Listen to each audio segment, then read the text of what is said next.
We start with the Ukraine crisis. Russian missiles hit a Ukrainian military base near the border with Poland on Sunday, killing at least 35 people. The airstrike has escalated the conflict in western Ukraine as fighting rages elsewhere. Michael Voss has more details from Lviv. The Lviv military training base is this huge area, about 400 square kilometers, which in the past has been where NATO troops and the Ukrainian troops have held joint exercises, and more recently where NATO specialists have come in to train Ukrainian forces. Now, at least 35 people have died, many more have been injured. Some 30 missiles came in, fired from Russia, hit this area. Had one of those missiles strayed and gone into Poland, we could have been at war by now. America has said that any attack on any NATO country would meet heavy response. Remember, this is just about 20-25 kilometers from the Polish border. In other news around the country, lot of shelling going on in towns and cities throughout Ukraine. In Chernihiv, up near the Belarusian border, an apartment building was flattened. The second city, Kharkiv, is under almost constant shelling.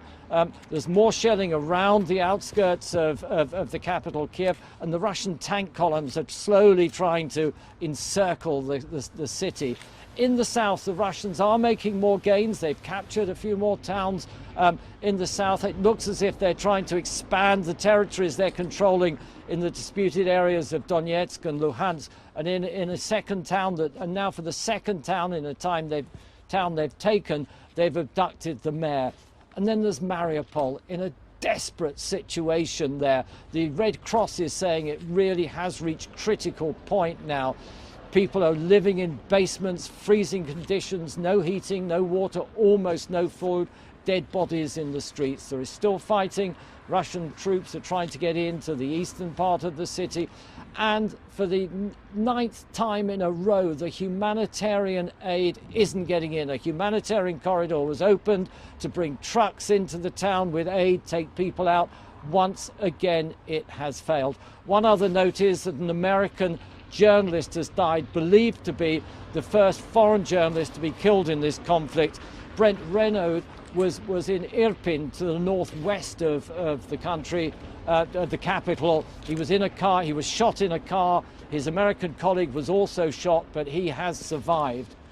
Now, here in Lviv, we're feeling that the conflict is getting closer. That military base is just about 60 kilometers from here. This is a UNESCO World Heritage Site, and while the city hasn't been targeted yet, it is preparing just in case. There are about 200,000 refugees who are staying here in Lviv. Some don't want to leave the country, others don't know where to go. They're being housed wherever they can. Local families are putting them up. There are centres, but the mayor says it really is now putting a strain on the city, and it's asking the West for more help. Michael Voss, CGTN, Lviv.